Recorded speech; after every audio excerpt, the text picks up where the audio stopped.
Wild garlic salt and cured egg yolks. So for this one, you want 500 grams of sea salt, or any salt to be honest, 100 grams of wild garlic, and you're going to pack the wild garlic into a food processor, add 100 grams of the sea salt, and then blend it until a nice smooth puree is achieved, and it should smell pungent, garlicky and delicious. Pop the puree and the remaining salt into a bowl and give it a good mix. And then I had a light bulb moment. The salt smelt so good, I thought, why don't I cure some egg yolks in there and see if the flavour carries through? So I did just that, make some indentations into the salt, add some egg yolks, and then carefully bury them in the salt. This was the fun part, without breaking them. I think I broke one, but it doesn't matter, it still works. Then leave these for 8 hours to cure in the fridge.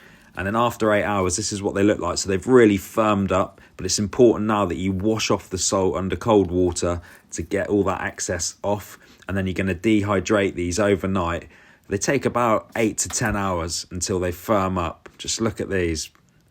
And then once they've dried, really firm now, and they make a fantastic season, of which I'll come back to. The wild garlic salt I also dried out overnight. You can do this in a low oven, an airing cupboard, or even just leave it out on the top.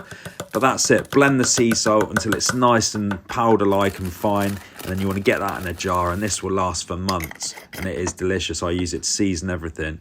And look at the egg yolks as well. Fantastic.